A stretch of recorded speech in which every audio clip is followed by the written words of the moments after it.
break, we're talking about cardiology this morning. Circulation of blood continues over and over every second of every day. Your heart and blood vessels make it all happen, and that's why together they're known as your circulatory system. But how does it work and why is it important? Here to break it down for us and in an easy to understand way is Baptist Health Cardiologist Dr. Scott Davis. Dr. Davis, thank you for coming this morning. Good morning. How are you?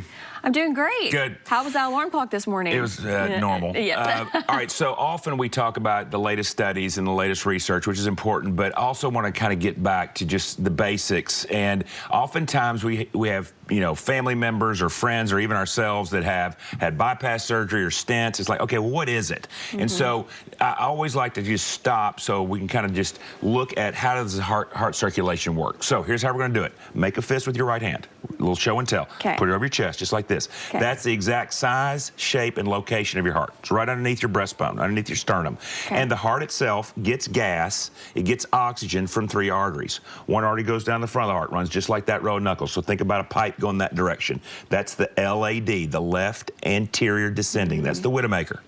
Then the circumflex circles to the back side of the heart, runs like that row of knuckles, like going back towards your left shoulder.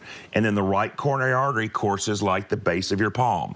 So those are the 3 main arteries that supply oxygen to the heart. The heart pumps, and it pumps like a billows. So if we're in front of a fire, we squeeze a billows to get air into the fire. So your heart squeezes just like this. The aortic valve sits right here, right where your index finger is, and then it pumps into the aorta, the main artery of the body, just like a radiator hose if you threw it over your shoulder. So when you have a stent, you'll have a blockage in one of these arteries that will scaffold open, or if you have a blockage that needs bypass, we'll take part of the vein out of the leg and then bring that around surgically to improve blood flow to the heart.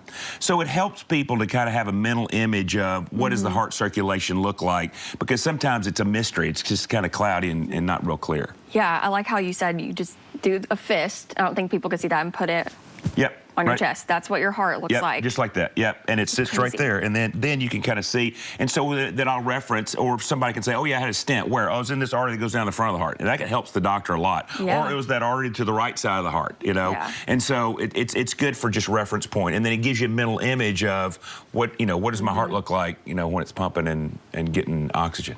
So obviously circulation is very important, and if it's, if there's something blocking it, it can cause some issues. Right. So what happens over time then, if you get coronary disease, atherosclerosis, then you get a narrowing of one or more of those arteries. And so there's basically 2 ways to open up a blockage. We can open it up from the inside. That's how a stent works. That's when your cardiology doctor will go in through the wrist or go in through an artery down here in your groin and put in a stent, which scaffolds open the artery from the inside. Or if there's enough blockage that requires then, multiple blockages that need bypass surgery, that's what our heart surgeons do, where instead of going inside the artery, they go around the artery. It bypasses the blockage. So it's basically glorified plumbing.